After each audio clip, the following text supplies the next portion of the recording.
Episode 44. Hank Aaron, 25-time All-Star, was the best athlete to wear the number 44, and in 1944, 44 countries met up in Bretton Woods, New Hampshire, and this meeting gave birth to the International Monetary Fund. Beyond MD, Episode 44, here we go! Hey everyone, thank you for joining me again on Beyond MD. A few quick housekeeping items. So I now have a YouTube channel going, finally, so you can check that out. The channel name is Beyond MD, and I will have short videos from the more recent episodes, starting with Quentin D'Souza's real estate investing episodes. And these videos are short, 3 to 5 minutes, covering some of the more important points. My website is also active at beyondmdpodcast.com, where you can listen to episodes and start to check out some blog posts that I'm beginning to put out.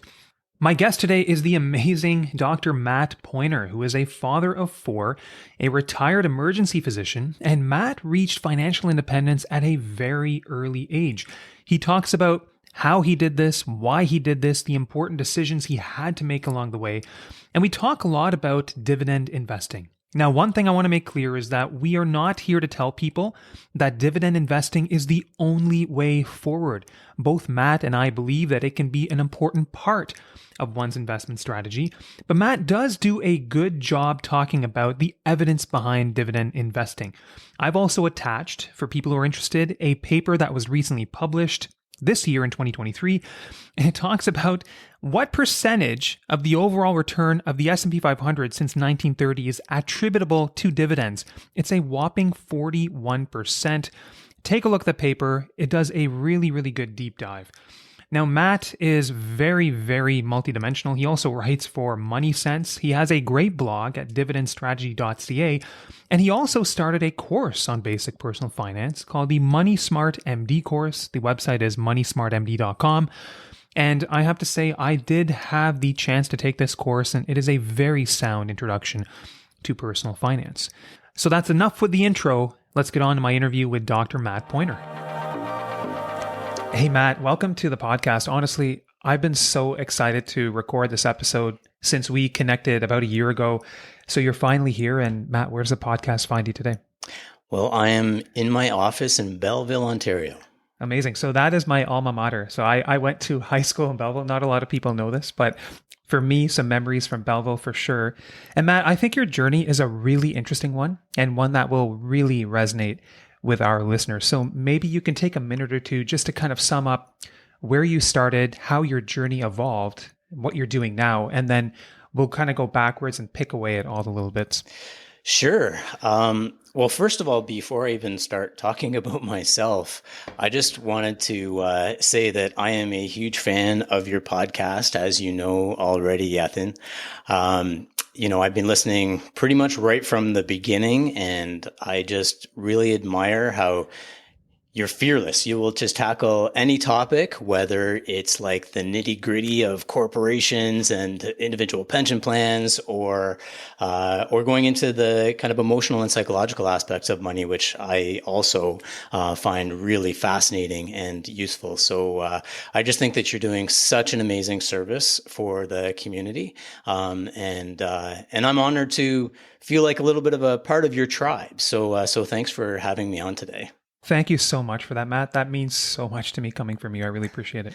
Yeah. So in terms of my background, I guess the first thing to say is that I never in a million years would have thought that in my mid-40s that I would be on a podcast talking about money. My journey is really average. I'm a really pretty average person.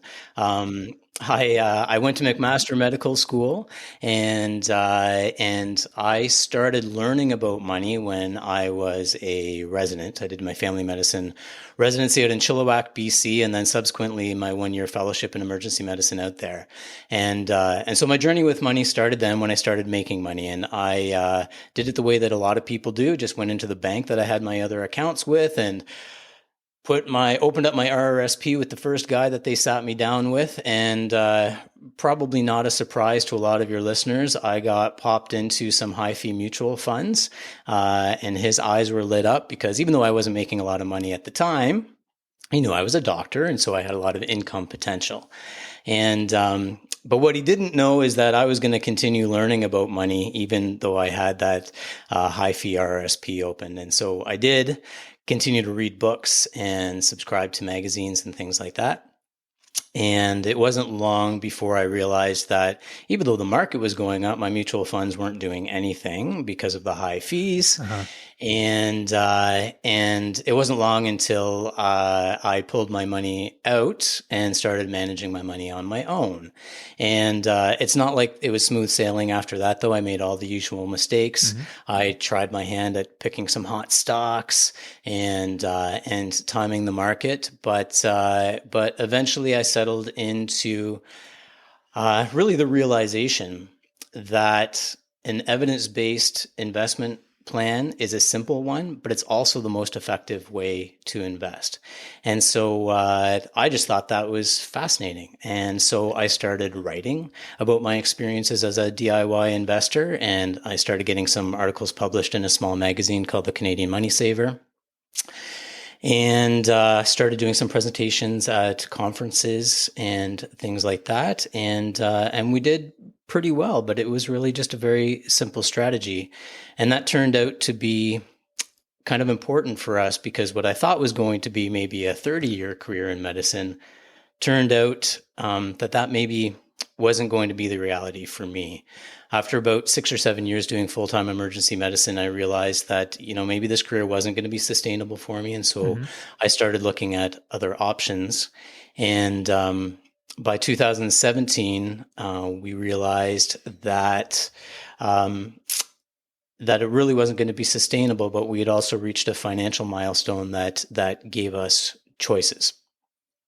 And so that's when I really switched gears. And so we ended up, as you know, our family decided to do something a little wild and crazy, and we ended up selling our house and our cars and most of the crap that we'd accumulated over the years. And we traveled around the world for a year as a family. And both my wife and I would say that is probably one of the best life decisions, but also financial decisions that we ever made. Because by the time it was over, we realized that we wanted to be even more intentional with our financial decisions. And so when we got back, we've really designed our life so that now we can spend our time doing what we think is important and not being tied to a paycheck. And what I think is important is things like this, teaching other people about money. And so that's what I do now. I work just as hard as I ever have. It's very different now. Matt, that is so amazing. And there's so much to unpack there. I want to just take a step back first and get a better understanding of how you knew that you were able to take that risk and step away from medicine, because medicine gives us a lot of certainty day to day. That's how a lot of the listeners here are generating their income. But you obviously reached a point where you said, it's okay to back away now. We're hitting certain milestones. Can you just talk us through that? Like, how did you know that it was okay to take that risk and pivot? Yeah, it's certainly not a decision to be taken lightly. That's for sure. And it really was like a light bulb going off for me. And I had thought that our savings were for retirement, like building up a nest egg so that we could afford to retire in a fair degree of luxury, maybe 20 or 30 or 35 years down the road, whenever it would happen. So I kind of, like a lot of people, I bought into the idea that success kind of follows a certain formula. You work really hard in school, you get a great degree, you get a high paying job, you work your ass off. Am I allowed to swear on your podcast, by the way? Absolutely. Okay. I reached a point. No, I reached a point where I actually I was going to tell guests, like, it's not encouraged, but it's kind of encouraged. Just be natural. It's all good. Yeah. Yeah. It's the word that comes to mind. So like this formula, this recipe for what success means, that you work your ass off for really what are the best years of your life, which also happen to be the years for those of us who have kids when our kids are at home. And then once your kids are gone, you finally reach this achievement of financial X number of dollars in the bank, and then you can retire and do all the things that you've always wanted to do. And so I bought into that idea, but really what our milestone was that we reached seven figures in our account balances. And at the same time, we had been quite aggressive in paying off our mortgage. So we paid off our mortgage at the time. So we had, you can figure out our net worth was somewhere, around, I'll be honest with you, it was somewhere around $2 million. Yep. And now that wouldn't seem like a lot of money to a lot of doctors, but for us, it made, and it wasn't the target that had been reaching for previously, but it made us realize that we had choices if we were just to take a little bit of a leap of faith and maybe entertain some other decisions that we could make with our life. Because we looked at that money and we said, like, okay, this career doesn't feel so sustainable. What is this money for if it's not to give us more choices now? And so we realized that quote unquote normal path is really just one option. And there's lots of other ways that you can design your life if you kind of break out of that narrow path. So to answer your question about the kind of risk aspect of things, really what I realized at that point in time is that it was more risky for me to stay in medicine than to leave medicine. I think risk is a funny thing. There's a financial author named Carl Richards. He's got a great definition of risk that I really like. It's simple, but it's profound. He says that risk is what's left after you've thought of everything else. And so I really try to be as open-minded about risk as possible because it's really easy to see the most salient short-term risk that's right in front of your face and then not see clearly all the other risks like opportunity costs and things like that, that might be even more significant to you in the long term.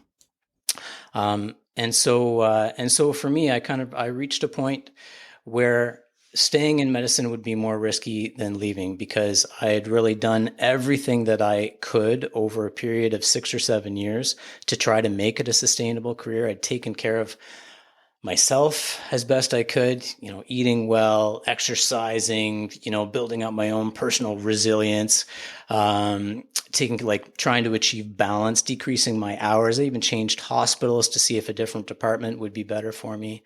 I tried to get involved in the departments that I was working in to try to make them function better, to see if I could improve things from the inside.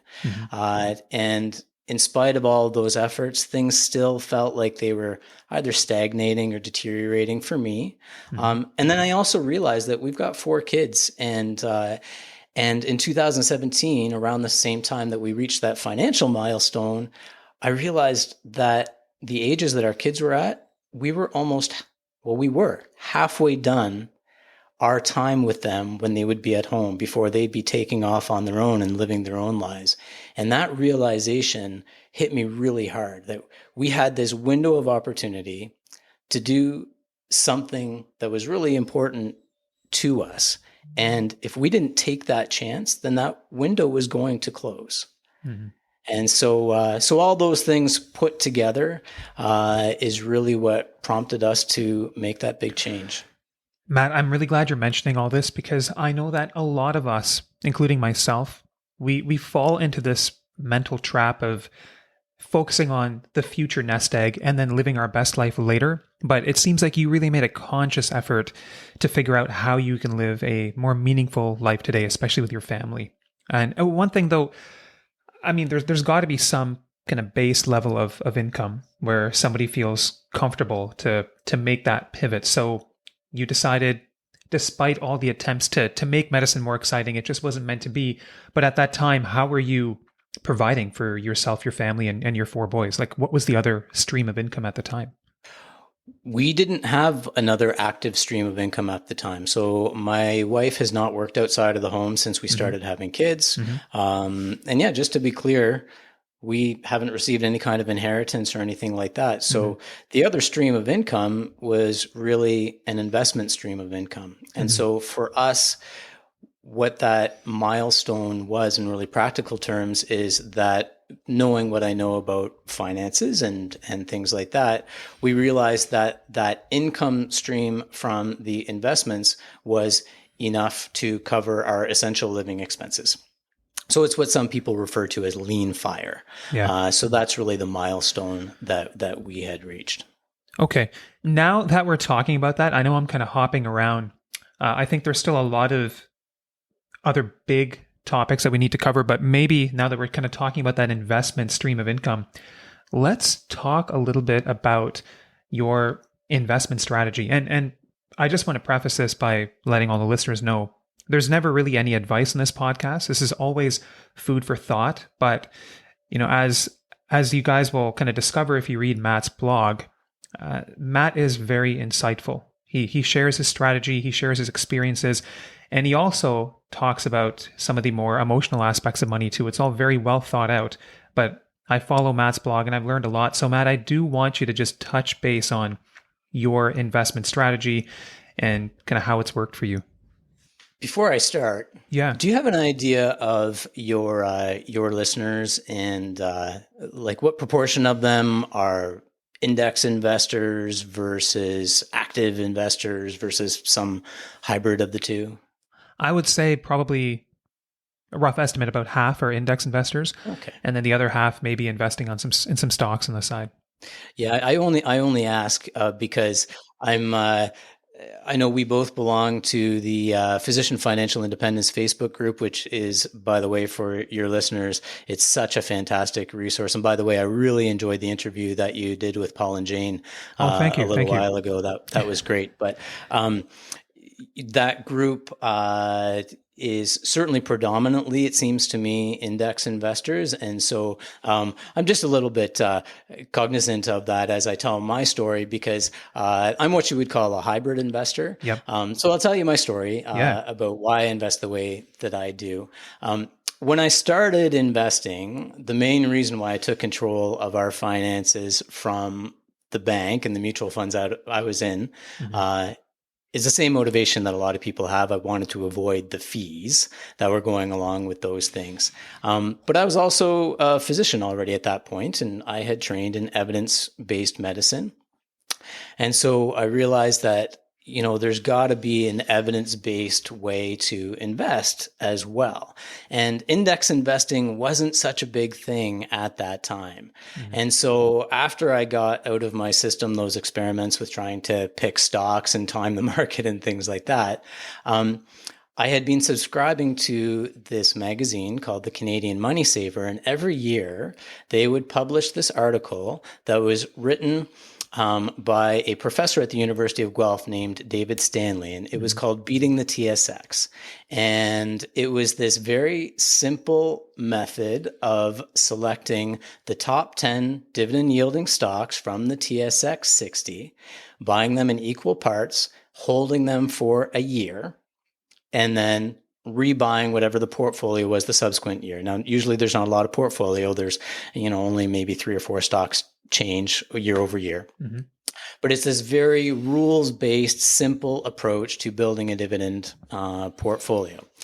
And the really compelling thing about it to me was the fact that it really actually was evidence-based. So he had borrowed this system from a book down south of the border by Michael O'Higgins. It's called Dogs of the Dow. And he just applied it to the Canadian market. And he'd been tracking transparently the results year after year. And at the time I started reading the articles, he had like 15 years of data, maybe 20 years of data.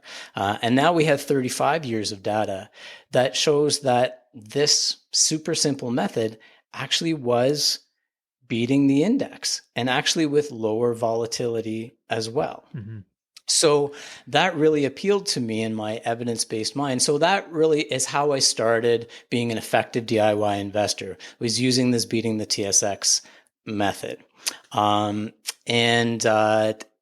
now I can vouch for the data as well, because starting to write for that magazine, eventually I was asked to take on writing those articles, those annual updates. And when I was asked to do it, I decided that kind of tool should be available to Canadians all the time for free. And so that's really why I started my first blog, which is dividendstrategy.ca. Now, I realize that a lot of your listeners are going to be very skeptical of that. And I can absolutely sympathize with that reaction because I was skeptical too, and I still am. And most of the content that I read and listen to is actually written by or produced by people who are index investors because they, in my experience anyway, they tend to be the most evidence-based investors. And that's something that's exceptionally important to me. But just to maybe address some of the skeptics out there, I'll just kind of present some of the data that is maybe not widely appreciated, particularly by index investors, some index investors anyway. Yeah, please do it. And you wrote a blog article on the evidence behind this, correct? On dividendstrategy.ca? Because I'm pretty sure I've read that article a few times. Yeah, please share. Yeah, so I've written a couple of articles about the evidence because it's really important to me that we're following the evidence. Absolutely. I don't believe in active investing, and to me, just buying and holding a basket of blue chip dividend paying stocks, not based on predictions of what they're going to do, does not really qualify as active investing. But anyway. The skeptics of a dividend-based approach often quote the FAMA in French data.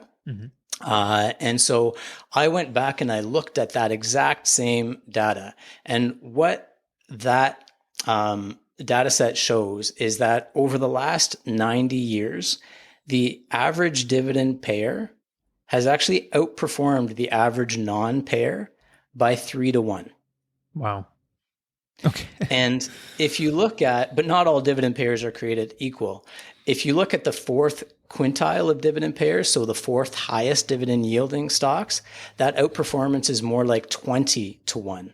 And that's interesting, actually, when you get into the data. It's not the highest dividend yielding stocks that have the greatest outperformance. It's actually the fourth quintile stocks that do. So that's just a little bit of a sidebar. So what I take from that is that there's often a little bit of a sweet spot, in terms of the dividend yield. Like if you're constantly picking stocks that have a dividend yield in excess of 5%, sometimes you can fall into a bit of a yield trap, right?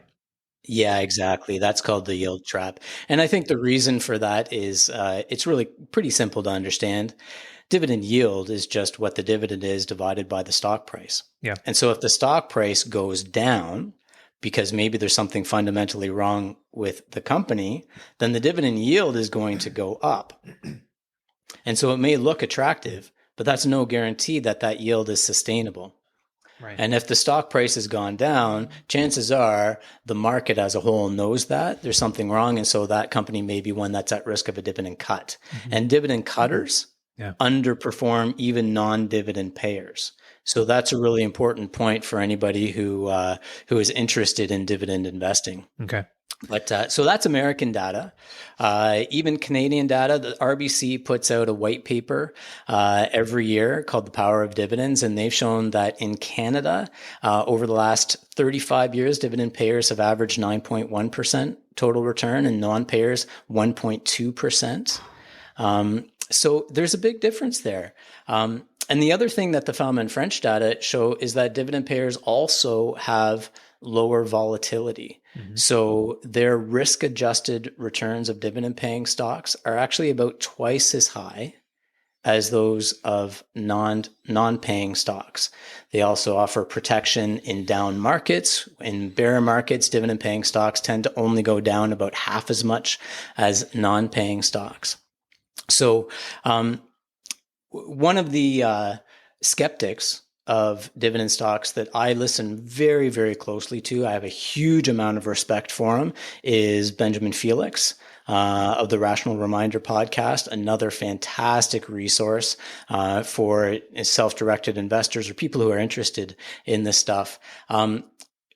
Even he says, though, in his podcasts and articles about dividend-paying stocks, he says that dividend stocks have excess exposure to certain factors like value, profitability, and investment factors. And that's what explains the performance differences between dividend paying stocks and non-dividend paying stocks. And what he says is that there's just better ways to access those factors. But I guess my perspective is that, okay, well, there might be better ways to maybe optimize by, spending a whole bunch of time analyzing those factors and maybe being invested in a fund with fees that accesses those factors. But maybe just the presence of a good, solid, sustainable dividend is a marker for those factors. And maybe that's a really practical way to implement an investment plan on your own without getting complicated and keeping it simple. So that's what my personal investment portfolio started off as. I still have my Canadian portion of my portfolio, primarily in Canadian blue chip dividend paying stocks. Okay. And then my international component of my portfolio, I just use simple index fund that excludes Canada.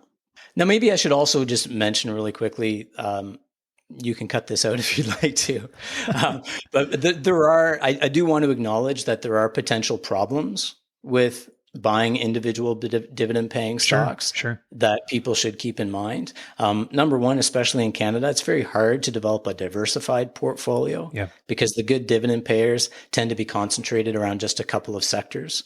I think anytime you're going down the path of buying individual stocks, there's probably a greater chance of making behavioral errors with those. So that's something to be mindful of.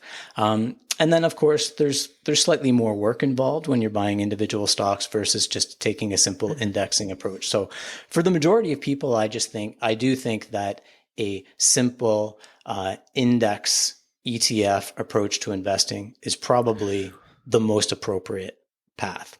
But there are some things to be said for the interested investor to maybe think about incorporating some dividend paying stocks as well, particularly in Canada. Yeah, Matt, I think that's all very well said, very balanced. And I think if we look at what has happened this year since February, there's obviously been a pretty significant downturn. But then when you look at the dividend paying stocks, to your point of volatility, that area of investing or that approach to investing has actually fared relatively well compared to other ways. But I guess one thing I want to ask you, the beat the TSX approach. So you're basically focusing, I mean, these are all big companies, but you're focusing on the highest yielding stocks, right? But I guess by year end, if that list changes a little bit and there's another company, let's say maybe in the utility sector that gets vaulted up to the top, I mean, how do you balance, I guess, investing in a reputable company versus falling into a yield trap? Has that ever come back to bite you?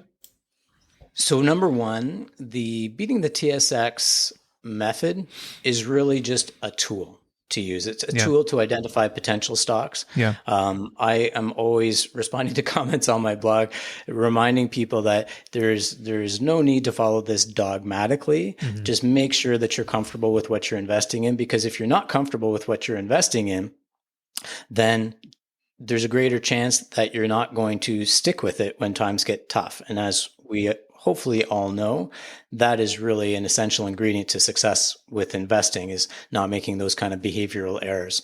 But to answer your question, there have been instances of companies, even in the beating the TSX portfolio, that have cut their dividends over the years. And so that's a known risk. In spite of that, though, over the 35 years that we have data for, beating the TSX, performance has been pretty impressive. It's returned about 12.1% on average year over year, versus I think about 9.5% for the underlying index. So there is a risk of dividend cuts, and that's important to be aware of.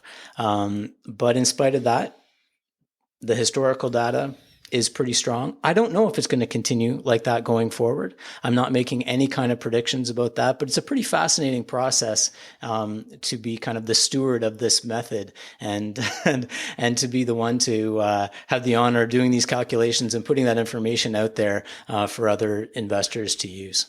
I think you've done a really good job at it, Matt. So I encourage everybody to read the blog, dividendstrategy.ca. Last question on this approach before we shift gears. A lot of us are investing for capital gains. A lot of us are also wanting to invest for dividends.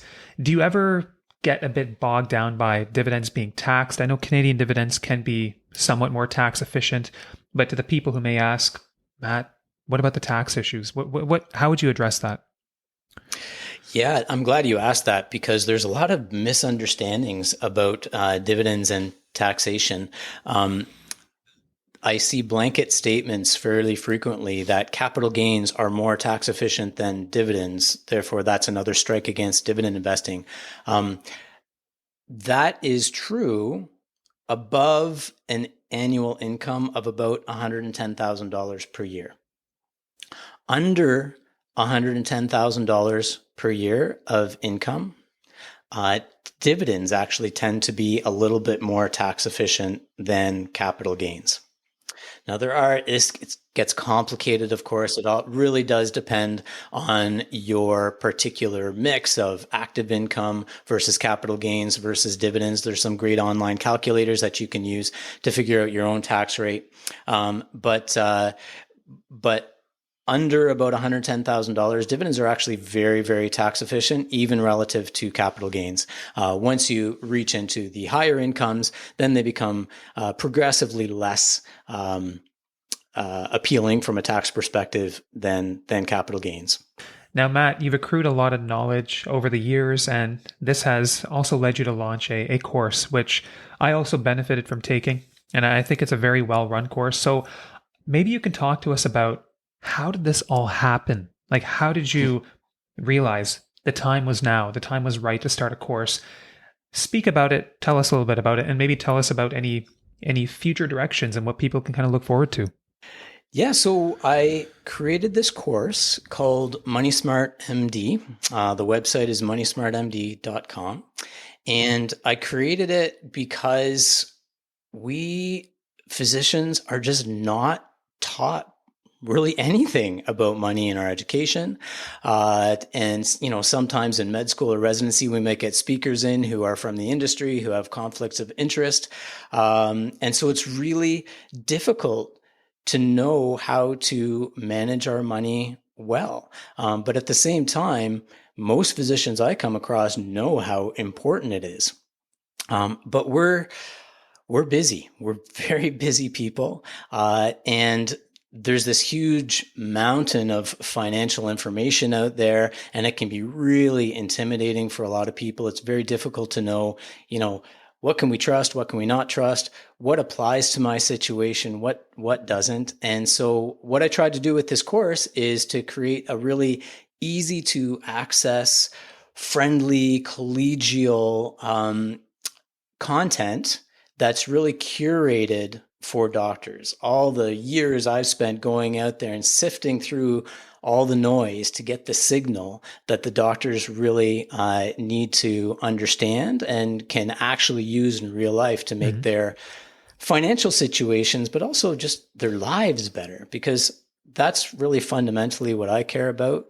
I say in the course that, becoming rich might be a side effect of taking the course, but it's really all about learning how to use money to build a better life. So it's a 4-hour course, small groups. It's live over Zoom in the evenings, and it covers everything from spending hacks to comprehensive financial planning to evidence-based investing.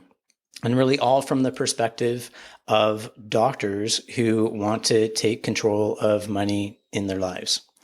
So that's what the course is about. In terms of how it happened, I never thought that I would be teaching a course about money in my 40s. I thought I'd still be practicing emergency medicine full time. But it actually wasn't my idea. When before I even went on that trip, I think I mentioned before that I would every now and then give some talks at conferences about personal finance for doctors. And a mutual friend of ours, Aaron Sayal, saw one of those courses, and it really stuck in his mind. And we've been acquaintances over the years. And then I went and we did that big year-long trip. And I came back from the trip. And when I came back, Aaron was the president of the Medical Staff Association at Yeah. North York General Hospital. And he called me up one day and he said, "So Matt, I remember this talk you gave a couple of years ago, and I really liked it. I think it's really important stuff. And I know you did this big trip, and that you're probably not coming back to medicine. Like, I'm president of the Medical Staff Association now. Like, do you want to give us a talk about all of those things, leaving medicine, your trip, and the personal finance decisions that made it all possible?"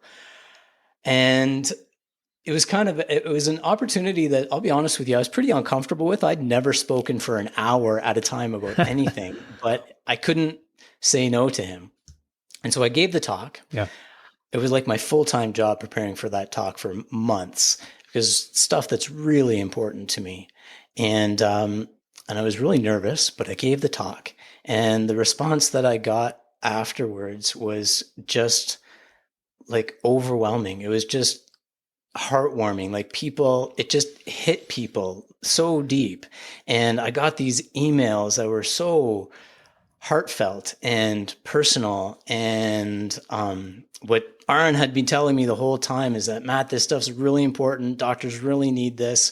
And I kind of wanted to believe him, but I didn't really 100% believe that I was necessarily the guy to be talking about these things. But when I started getting the feedback after that talk, then I started believing it. And that's when Aaron, who has experience giving courses, he's been giving his own course for 13 years. Mm-hmm. He's like, "You know what, Matt, this is really important. Would you ever consider building a course?" And so that's how it started. That's such an amazing story, Matt. It's amazing to me how sometimes the pieces all fit together. And it's amazing the people that we cross in life, the positive impact that they can have on us. And so, first of all, I can vouch because I've taken your course. I think it's a wonderful course, a wonderful resource for people. And then I can also say that Arun Sayal is a wonderful individual who I have the pleasure of working alongside, and he's positively impacted both of our lives. I think it's amazing. And also a reminder to people that the path that you start on may not be the path that you end up on. So I think it's really important to stay open-minded to all these new opportunities. So Matt, obviously I don't want to spoil any content in the course, but I know you talk about a few really important topics, and I know you view money as a tool. Now, you've said you have a family, you have 4 boys. So I guess what are the most important tools that you use in your life? Like, is it more controlling spending? Is it basically striving to live a life according to your core values? Or is it success with investing, or a combination of all these things? Maybe you can just kind of speak to what are the most important tools that you use to ensure that you and your family stay on the right path. Yeah, I think it's really not complicated. I think everybody who's listening to this podcast already knows how important it is to control your spending and save diligently and follow an evidence-based approach to investing. But I think that for me, the most important thing that is sometimes overlooked is really about doing whatever you have to do to figure out what your personal values are. And I know values is kind of a cliche word, and I hate cliches, but it's so important, because I think the big issues and problems in finance can't actually be solved with spreadsheets. Personal finance is personal. There's another cliche for you, but I think that you really need to do whatever you have to do in your life to figure out what you really care about, because that is going to be the thing that dictates pretty much every single financial decision that you make. Mm-hmm. Whether it comes to how you spend your money, how you save your money, even how you invest. It's the filter or the lens that everything else has to go through. So I think that probably a value, though, that you and I share, and most of your listeners share as well if they're listening to your podcast, is financial security. And I think that what a lot of people don't realize is that as we're kind of shooting for financial security, in my opinion, it's kind of 2 things. there's like mathematical financial security, the kind of answer that you can get to with the spreadsheet, but there's also psychological financial security. Mm-hmm. And I think that in the first up to 2017 anyway, for me, I was really had tunnel vision on the mathematical definition of financial security. I thought that there was a certain number I needed to reach, and then I'd be good and I'd be happy and I'd feel secure. And I come across a fair number of people who seem to be in that mindset. But I think that if we really sit down and understand what we want our money to do for us in our life, then we may realize that that's not necessarily the only answer. And sometimes we need to break out of that mold, and realize that this actually goes back to the podcast that you did on the arrival fallacy, that a lot of time when people reach that milestone, it actually doesn't change the way that they think about money, and they still feel financially insecure. And so I really think that getting in touch with what you actually want your money to do for you is really important, because once you figure that out, then you can start to learn how to use money as a tool to gain control over your time. Mm-hmm. And I think that's what really gives you financial security, because once you have control over your time, then you can use your time to do what's important to you in your life, whether it's spending time with your family, spending time in charitable causes, working on projects that are really important to you. Maybe it's, all these things that are outside of medicine. Medicine's really important, but there's lots of things that are outside of medicine that are just as important, and sometimes for some of us, even more important.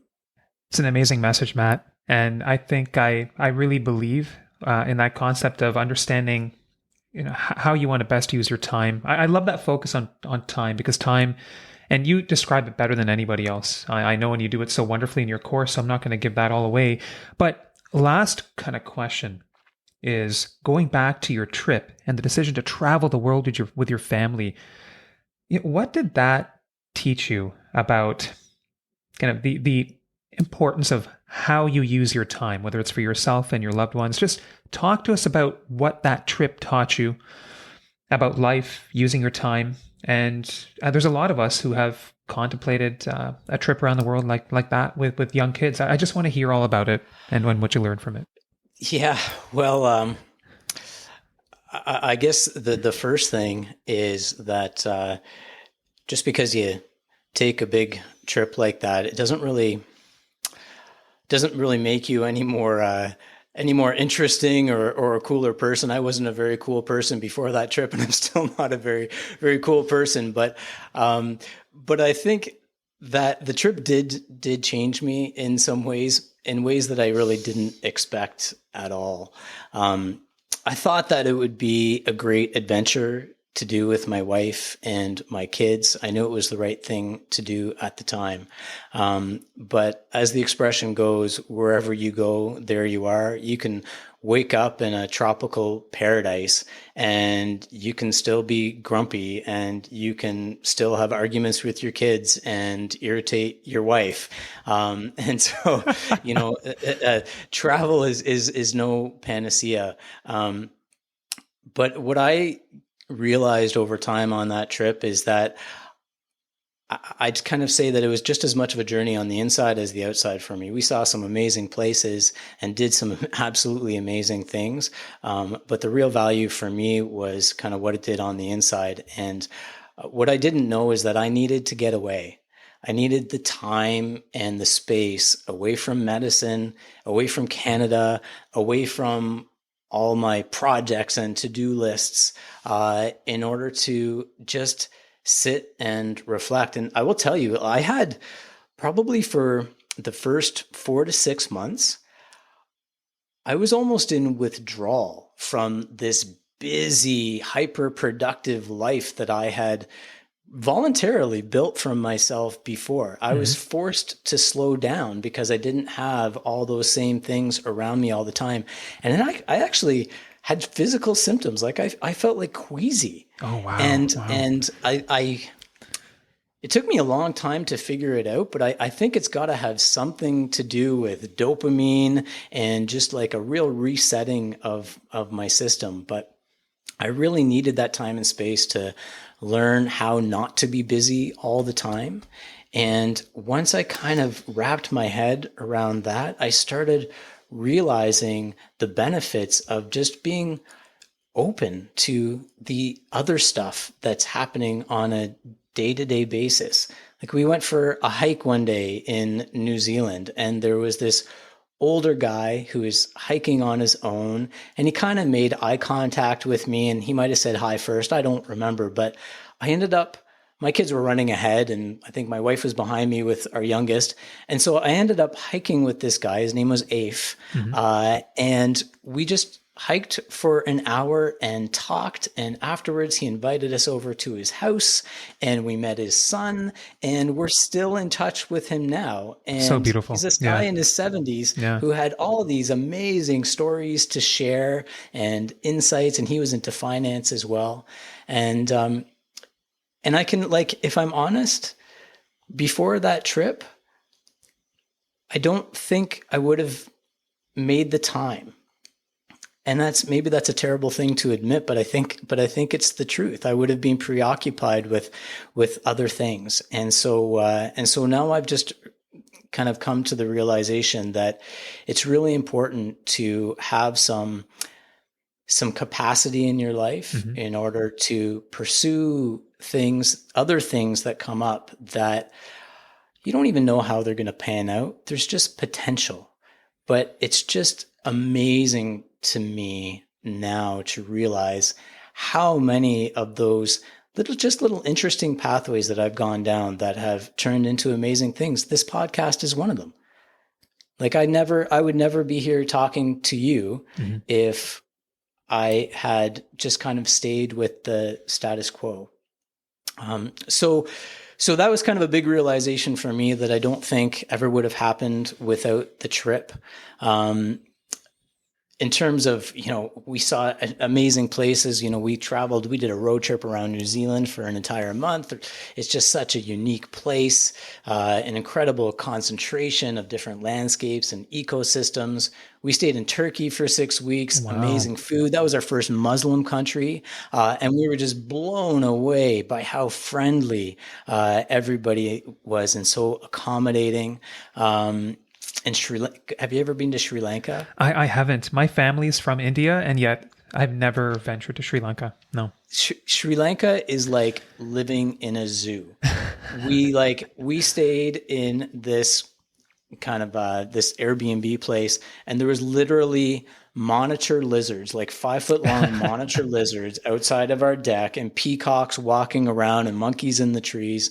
It was just amazing. And so, I learned a lot about the places that we went to and the just rich history elsewhere.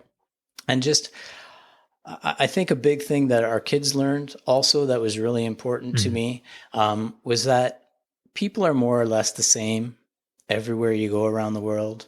We might look different. We might talk different. We might have different religions and eat different foods, but at the base of things, we all care about the same things.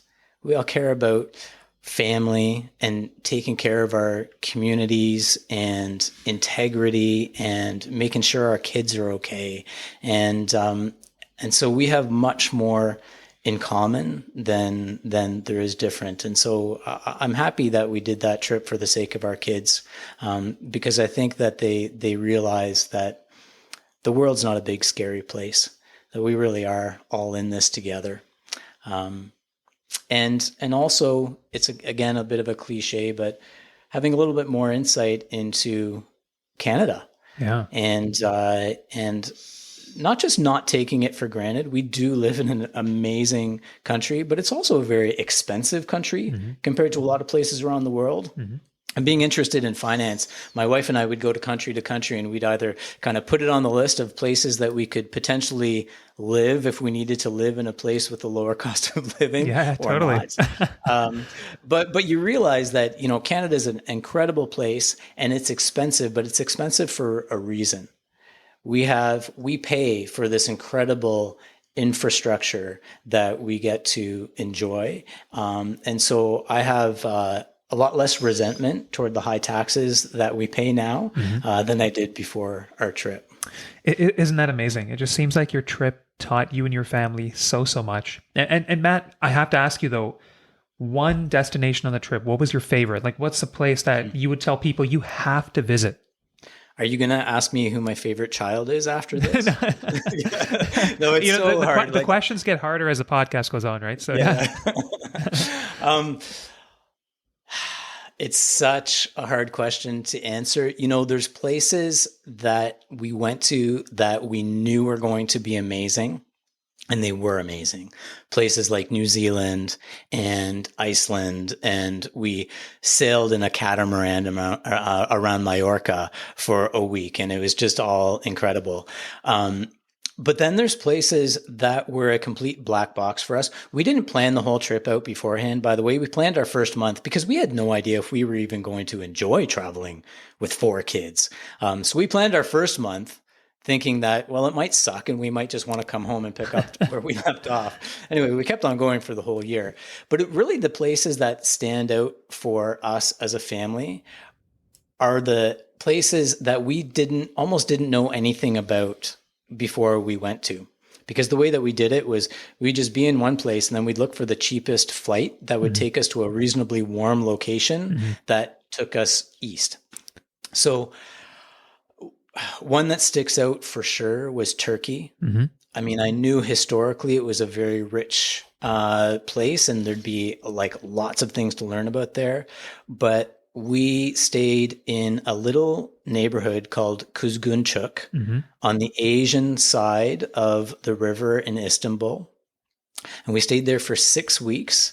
And we became good friends with our Airbnb host. She just voluntarily came out with us on our outings, like wherever we need to go. My wife actually volunteered to work in a cafe down the road. She learned how to cook Turkish food. Amazing. By working in this little cafe.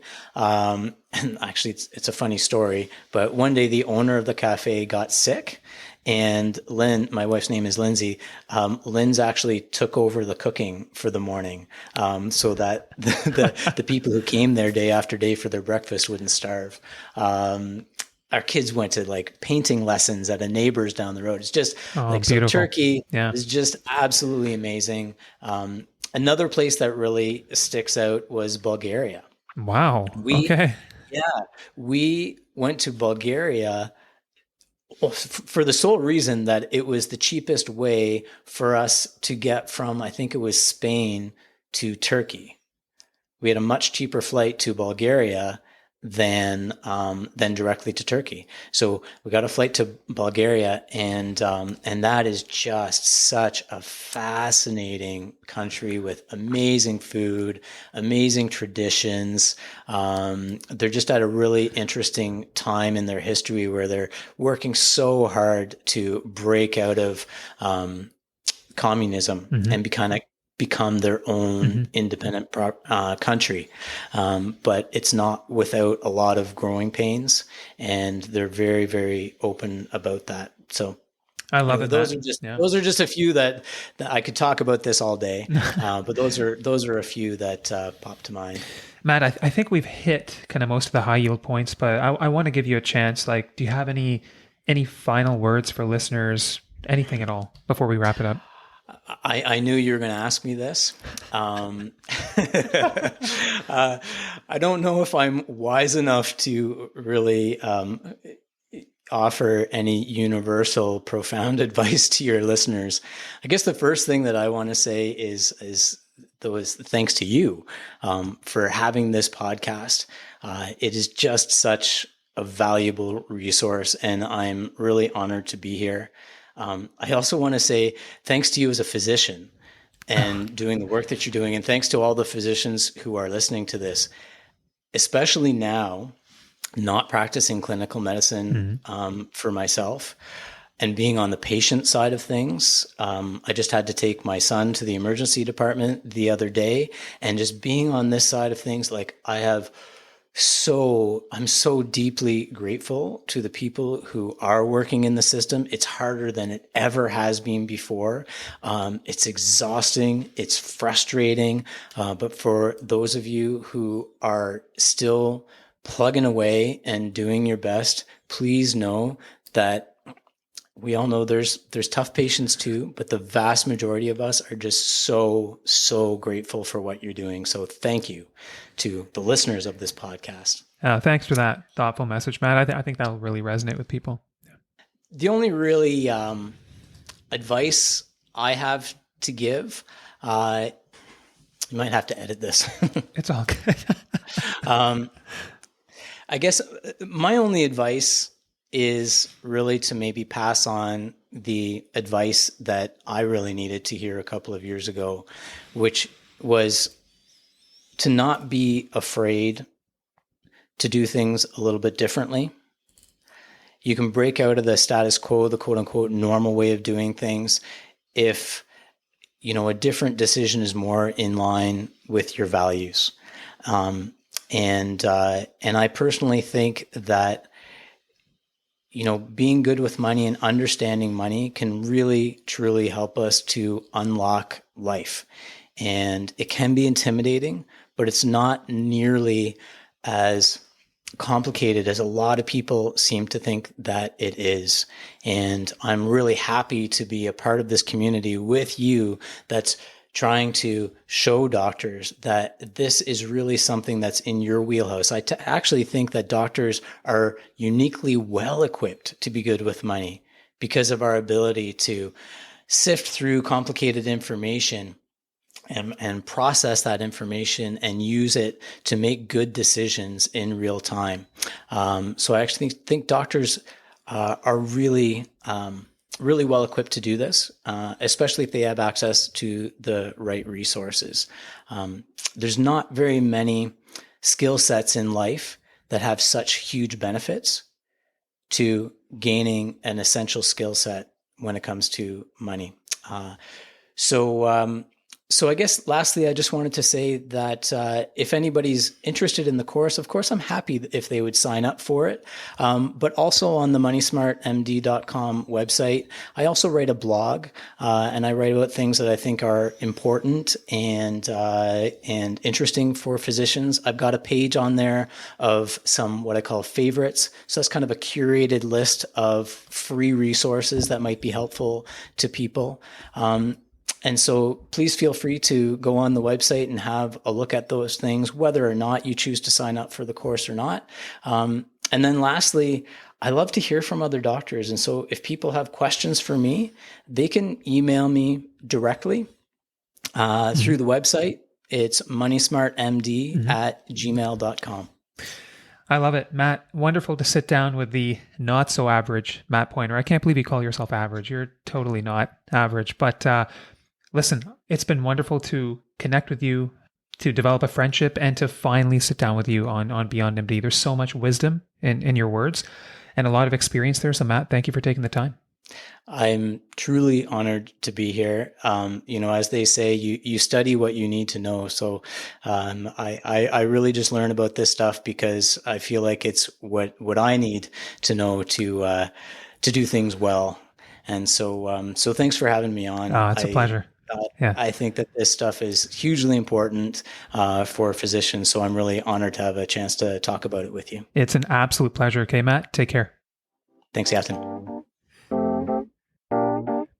So before I connected with Matt, I discovered him on an article on Dr. Sean Watley's website, seanwatley.com, and this was an interview with Matt. And on that page, there was a picture of Matt as he was traveling the world, and he was standing beside a whiteboard. And on that whiteboard was a very, very captivating message, which said, "We travel not to escape life, but for life not to escape us." And I think that's a beautiful message because we can all see that Matt has learned a lot from traveling. And one of the things I most respect about him is that he is very good at examining life from the big picture, which is what we all need to do at times to discover what's truly important to us. So guys, thank you for your ongoing support. You can reach out to me anytime at beyondmdpodcast@gmail.com, and you can connect with me on LinkedIn. I have links to all of my resources and also all of Matt's resources in the show notes. We'll see you in a few weeks. Stay well, stay savvy.